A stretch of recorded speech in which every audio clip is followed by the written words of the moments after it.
Hi, I'm Tiffany Lanier, author of I Can't Wait to Vote, and you're watching So Booking Cool. So booking, so booking, so booking cool. There's so motherfucking cool to listen to So Booking Cool. Welcome to So Booking Cool, it's Jewel B. Today's guest champions the motto, live purposefully and lead consciously. She is the founder and CEO of the Morning Shift Co., which supports organizations with programming that bridges the well-being and work gap. A notable keynote speaker, she has presented for many universities, brands, and businesses, including Creative Mornings, Peace Jam, Capital One, United Way, TED Talks, and the Women Expo, to name a few. Her work has been recognized by the likes of Mother Earth Living, People, and NBC. Before becoming a published author, she was honored for her writing throughout school. The newly relaunched picture book, I Can't Wait to Vote, illustrated by Olika Nikolskaia, topped multiple children's bestseller categories on Amazon and has rave reviews from readers. It has been added to the Library of Congress as well. I Can't Wait to Vote is also the campaign she created. Here with us today, she is Tiffany Lanier. Stay tuned for our conversation only on So Booking Cool. Thank Hi, you. Tiffany. Hi. How are you doing? And if you just have any thoughts that you'd like to share on what the pandemic, the earlier times of the pandemic, has been like, and to where we are now in the world. Like in general, or for me personally? For you personally. For me. Mm-hmm. These last 2.5 years have really felt like a blur. At the beginning, you might hear some thunder. I don't know if you can hear it, but there's like some thundering going on. But, very early 2020, I was very busy, like so many of us, before it just all kind of came down to a lull. I was traveling to speak and running retreats and doing all kinds of things. And so literally a week before the shutdown, I had just come back from California doing like a speaking circuit. And so it felt like everything was so fast paced, and then it just all stopped. And that was, it shook me, like I think so many of us, because obviously I had so many plans and things that I wanted to do and achieve. And then it all felt like it was kind of taking away to some extent. But then I also found out a week into the lockdown that I was pregnant with my second child. So everything was literally, all of my life was taking a turn for change. And I really slowed down, these last 2 years, being pregnant through the height of the pandemic, and then having a newborn. And so it allowed for me to do things like write a book, like I did with I Can't Wait to Vote early, or in the spring of 2020. I wrote that and launched it the first time in the fall of 2020, and then getting to relaunch it now. But I was able to take some time for that particular project, and then really do a lot of reflecting on how myself and others, and as a society, how we navigate through change and what that looks like from a well-being standpoint. So this pandemic has been tough, but it also gave me an opportunity to slow down tremendously, to look at things through a completely different perspective, and to hopefully come out doing things differently than I did before, and showing up in a manner that honors my well-being, but also catalyzes for intentional change, both personally, collectively, and civically. Wow, love that. Yeah, and you spoke on some of those changes, a lot of those transitional periods that you went through, with overcoming a life-threatening pregnancy, juggling a business, juggling postpartum depression even. That is what led to you founding the Morning Shift company.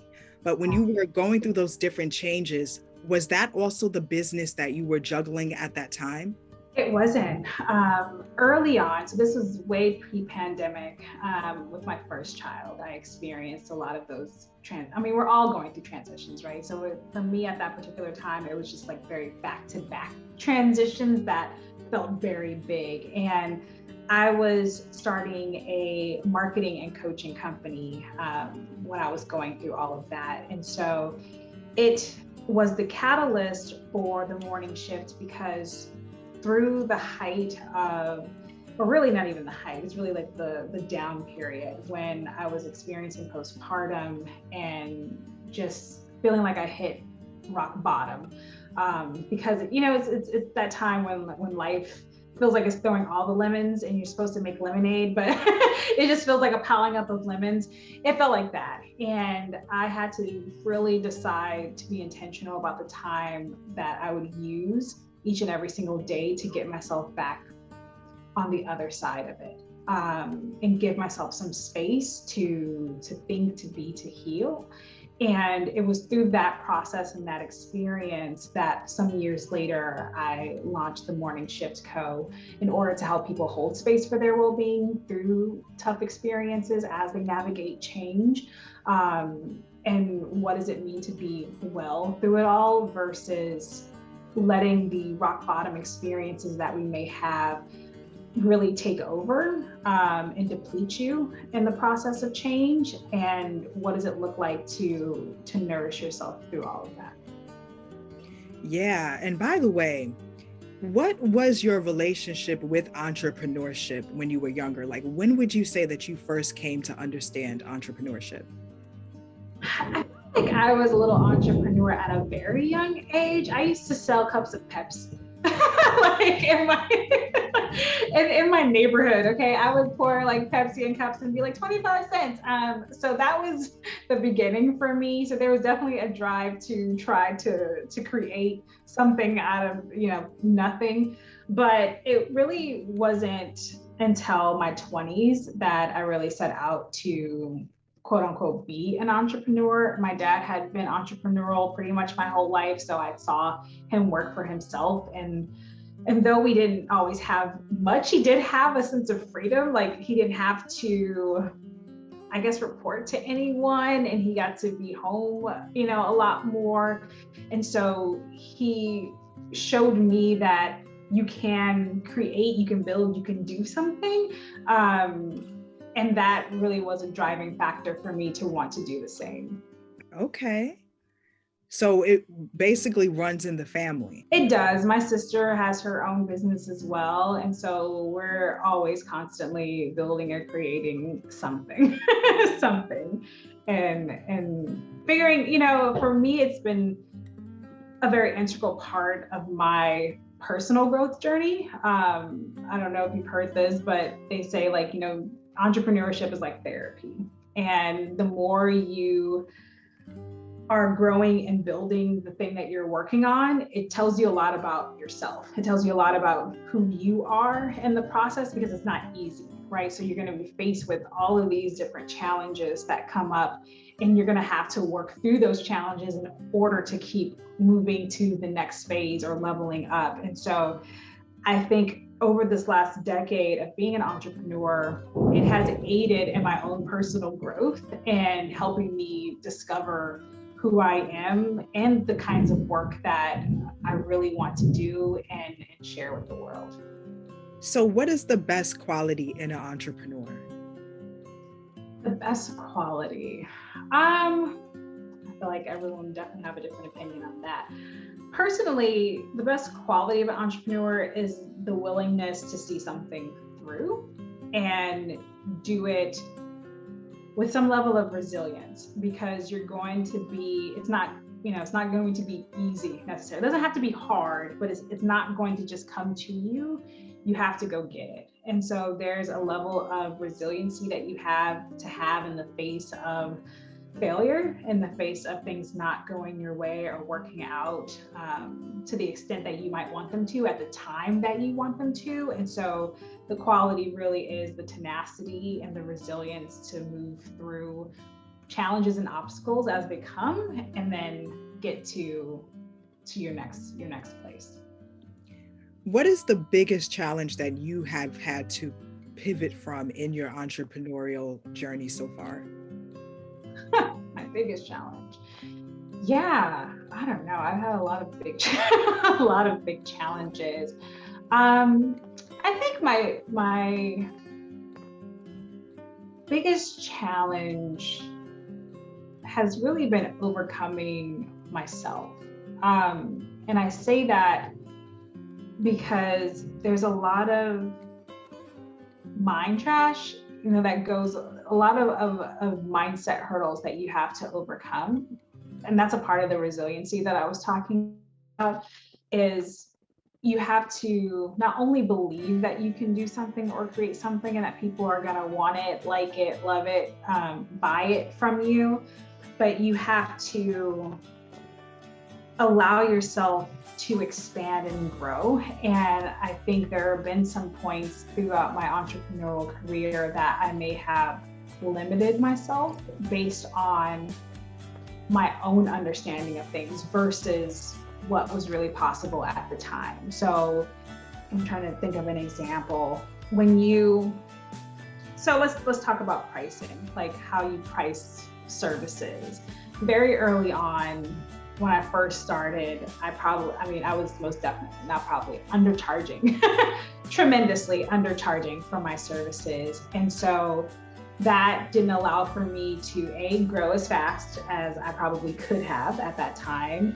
And then also it just made things slower, and it also made me resentful at times with working with different clients on things, because even though I priced it as that and they paid me for that, I felt like I was doing way more work than I was being paid for. Not their fault, totally my fault, because I didn't know better and I didn't understand the best ways to approach pricing, especially very early on. I was thinking more of like an employee who didn't have actual business expenses, and trying to charge like these hourly rates that didn't account for taxes, that didn't account for accounting and all these other things that I would also have to pay for. And so I think the pivot was really allowing myself to learn these things as I was growing, and then to course correct as I moved forward and create more space for understanding so that I could show up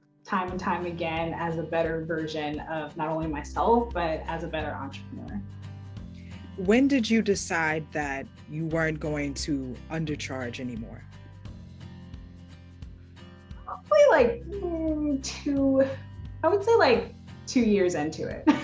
2 years into it, I think one of my mentors was like, you can't you can't be charging these prices if you're going to stay afloat and if you want to grow, right? And if you want to expand. And so it was really allowing myself to say I could set these newer price rates and that people would still buy from me.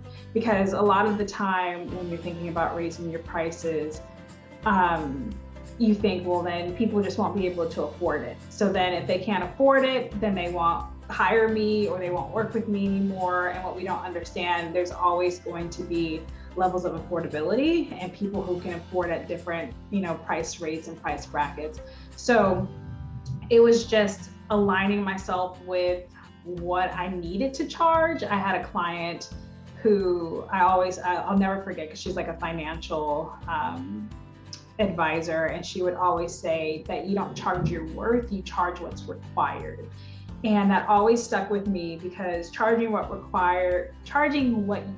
is required means that you have to charge the rate that not only makes sense for the work that you're doing, but that also covers all the things that I listed, to make sure that you're taking care and building a healthy business. And so it was really about 2 years into my business that I finally started charging a rate that made sense for my business and for me, and that people actually still bought from. So. And you found that was the right decision, right? It worked. Yes, definitely. I don't think you can't go wrong with raising your rates, as long as you have, the skill and the know-how to back up what you're doing. You definitely need to charge what's required in order to make everything work. Well, you're also very much a sought after speaker. A lot of people have spoken about how you blow them away with your presentations and your speeches. Who are the people who have had that effect on you? Who have blown me away with their talks or their presence? There's so many people. One of my favorite speakers is Lisa Nichols. I absolutely, Lisa. I love her presence every time she walks on the stage, and her storytelling ability and her ability to make you pause for a moment and like really think about your life. Really think about where you are and what you want. She has definitely had that effect on me, for sure. And how do you feel knowing that you have that effect on so many people? It's wonderful. It's wonderful. It's always interesting to think about it from that perspective. Because you're always just like, it's just me, it's just me. It's just me as I show up. But it's just me. And the ability to get on a stage and know that through your own story, your own experiences, your own way of presenting information has a positive impact. Maybe not everyone in every audience, but it definitely will impact someone in that audience. And that's my mindset when I get on stage, is who is here to receive this message today? Not everyone will be, and I have to be okay with that, because it's definitely going to resonate with someone who needed it, who needed to hear it, and whose life will change, hopefully for the better because of it. Do you ever get nervous, even with you being very experienced with speaking? I would say being on stage doesn't make me nervous. It's definitely my happy place. I love being on stage. I always wanted to be like a Broadway performer.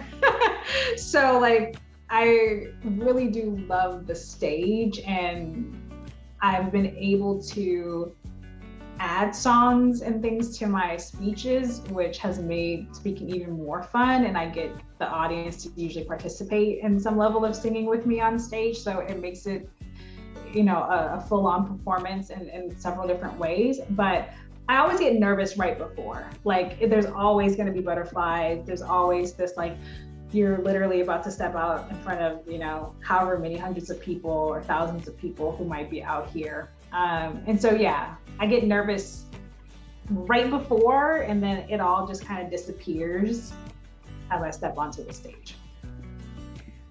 Would you ever pursue Broadway?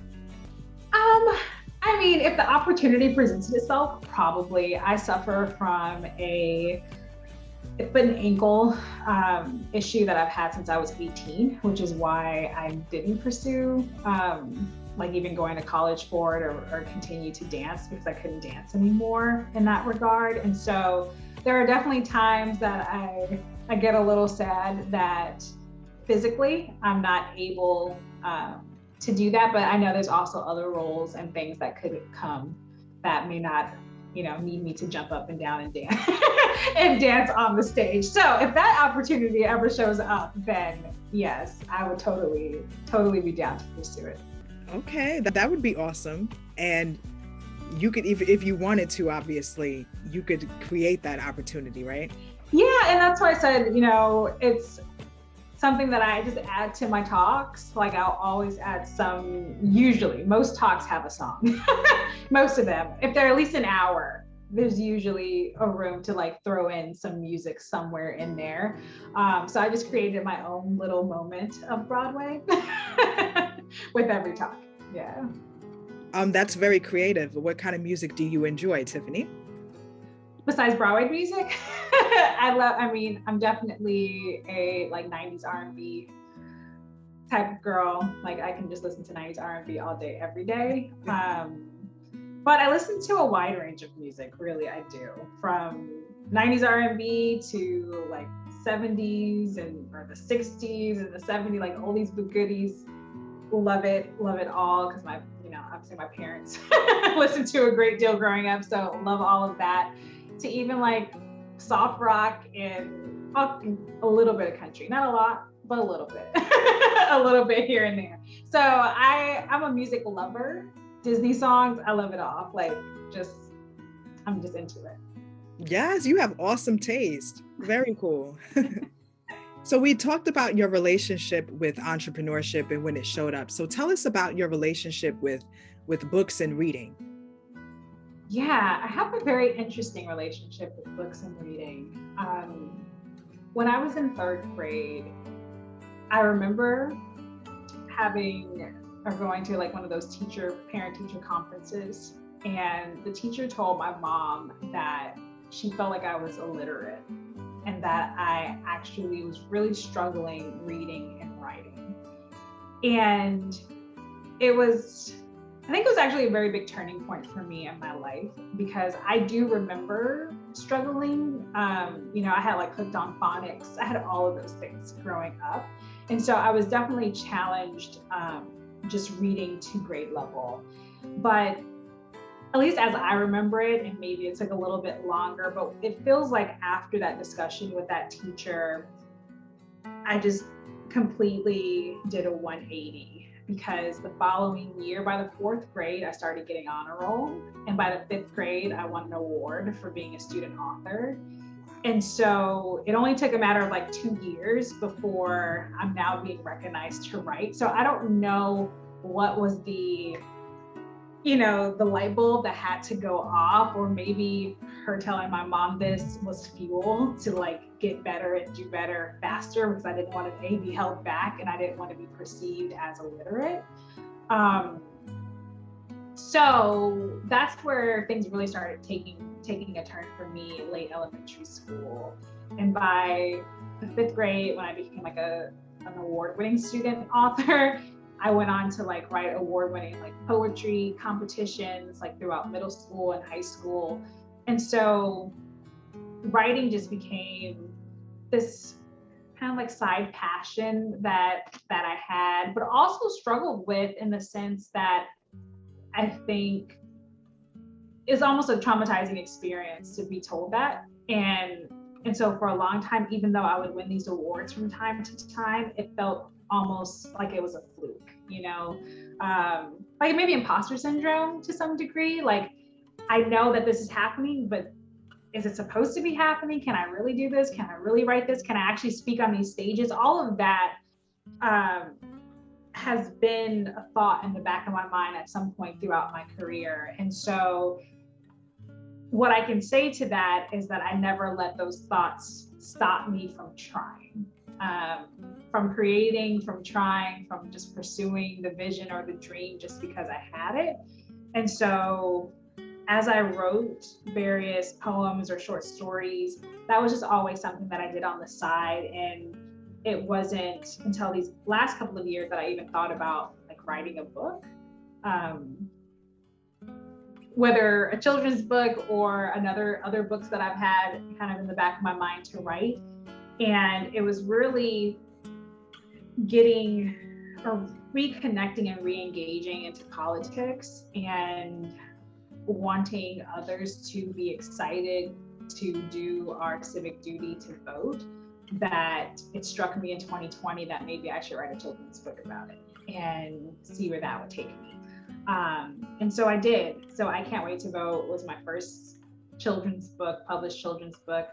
And I just wanted to hopefully inspire children to be civically engaged and to participate in their local communities and their schools and their communities, and see through this story that you have an opportunity at any time to share and lend your voice in order to shape our democracy. And then also hope that, the parents that are reading it too also get that nice reminder and they too would want to show up for that.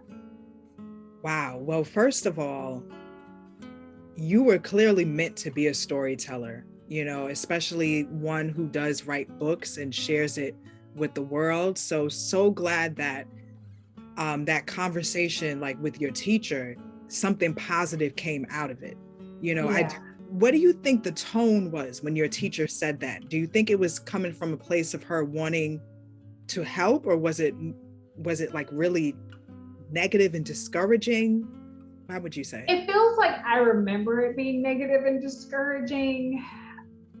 I'm also not sure, maybe that's just how I viewed it. You know, like I'm not sure that's exactly the way, but it feels like it was more negative and discouraging. I don't even really recall like my parents, like their thoughts about it. I just know there had to have been some internal driver within that changed, because within 1 year's time, everything about my academics started to change around reading and writing. Right. And you knew to just show that you're not illiterate, because you did say that you wanted to show. So it wasn't something that was ever there. I mean, that's really scary because that does happen in education, right? Yeah. I mean, I can't, you know, I love teachers and I love educators, and there's so many that are just doing such an amazing job. And I know they're not given what they deserve as teachers showing up for these kids. But then there are also some teachers who are not so great, you know, and the things that you say to children, particularly at such a young age, really throughout any school age, can have such a lasting impact on them that isn't always positive. Because like you said, I could have really internalized being illiterate and gave up, you know, and decide this is just the way that it is.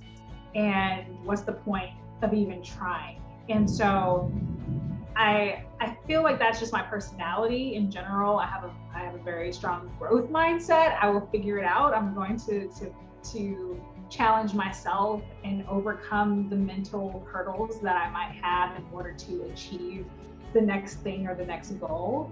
And so I'm just happy that that was an internal driver at such a young age, because it has proven to work out for me in the sense of showing up to both speak and write. Yes. Tell us about your publishing experience with I Can't Wait to Vote. Yeah, I decided to go the self-publishing route just because I knew that that would be the least path of resistance in regarding to, you know, trying to find a publisher.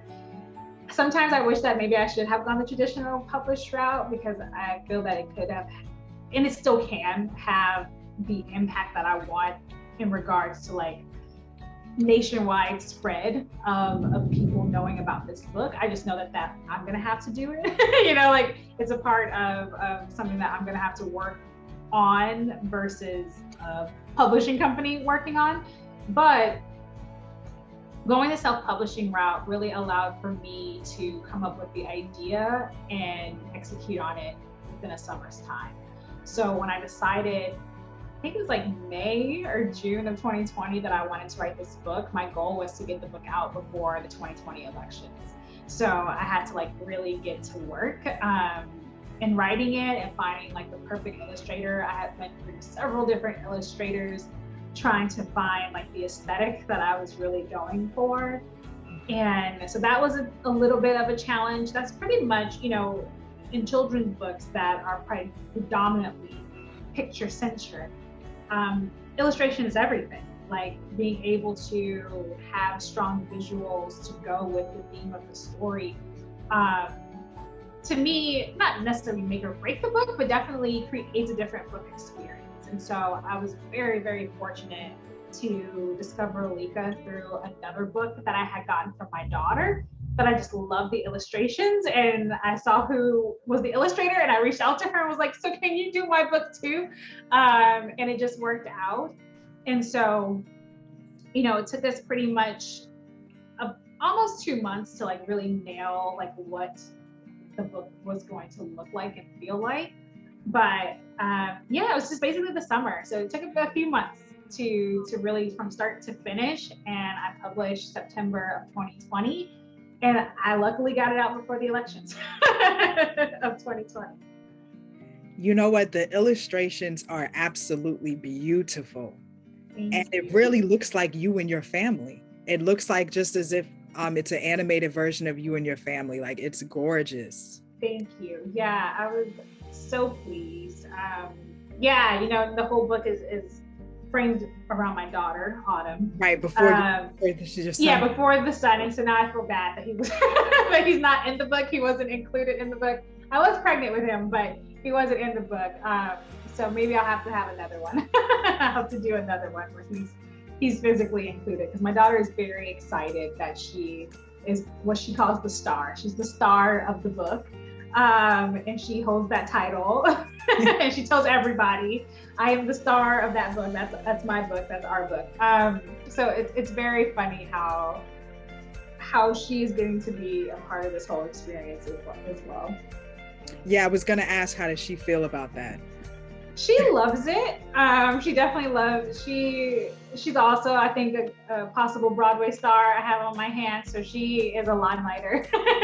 So she loves the kind of attention. Where I'm actually planning to do a reading at her school for her whole second grade class, and so she is really, really excited to share the book and have everybody see that she's like in the book. So she's happy about it. She's been helping with the relaunch this week, with making videos and campaigning, and so she's definitely all about it. Do you see her writing a book, her or your son, at some point? I definitely think, I mean, my son is almost 2, so I'm not sure exactly yet, but she is a little storyteller and she's very artistic and talented in so many ways. I feel like she gets that from me. But she definitely has, I think, the early chops that I can see. Even, she's just so smart and she's such a great reader and a great writer, and she was since the age of 3. And so she's definitely the opposite of me, where I was as a young little girl, because like I said, I really struggled to read at that age, but she is definitely excelling in writing. So with I Can't Wait to Vote, what are some practical ways that parents and guardians can teach their young children about the voting process? Well, it starts with the book. I'm kidding. It starts by having the book.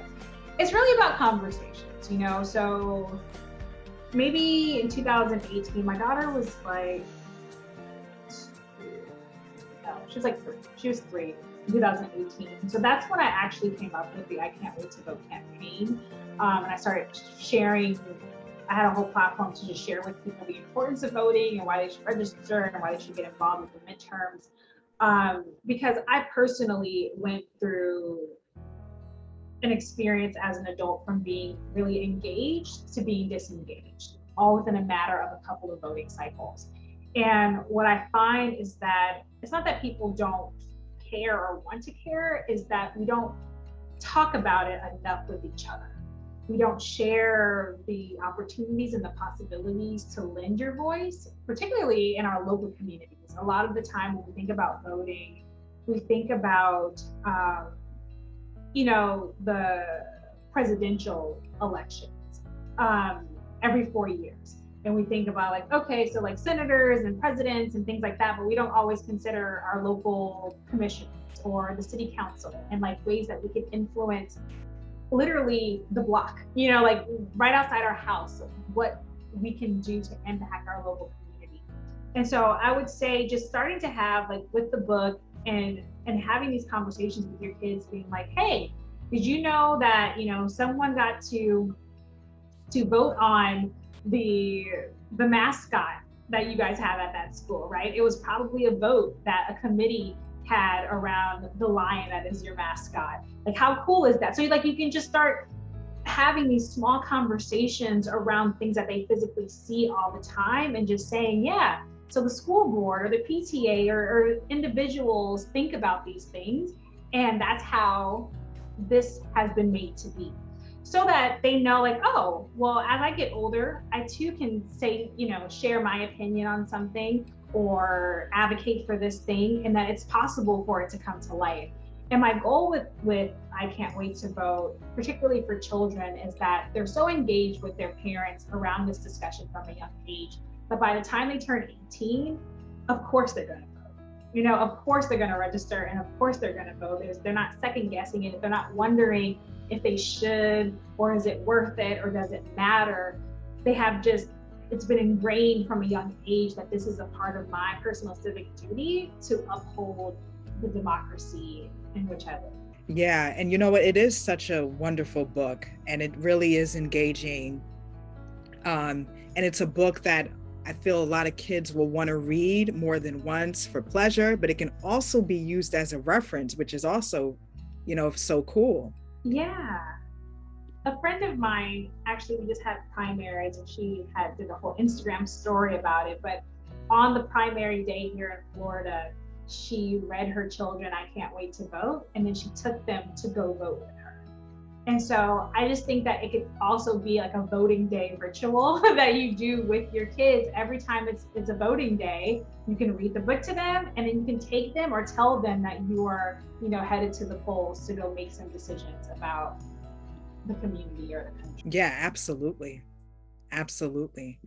You mentioned that you're going to have an upcoming visit and a read aloud. What do you most look forward to about these kinds of events, sharing your book with the kids? Well, this is it's the second event that we've had since we did launch the book right in the height of the pandemic. But this is like the first big event. Like, I had a small book signing last summer, but this is like the first, which is why we wanted to re-release or relaunch the book, because at that time, in the height of the pandemic, I was 7 months pregnant. I was not going anywhere to see anybody about anything. And so to be able to re-release this book, a month out, 6 weeks out from election day, and then to get to throw this really big party, to me, it is a party. And that's what I really want to instill with "I can't wait." When we say things like "I can't wait," there's a level of excitement, right? In anything, like, I can't wait to go to the movies, I can't wait to go travel, I can't wait for dinner, whatever it is, there's a level of excitement when you say "I can't wait." And so that's how I want it to be around voting. I can't wait to vote. Like, I'm just so excited to, to bring in or to vote for a new public official that might represent my views, our needs as a community, whatever that may be. But you do it not just begrudgingly, you do it with excitement.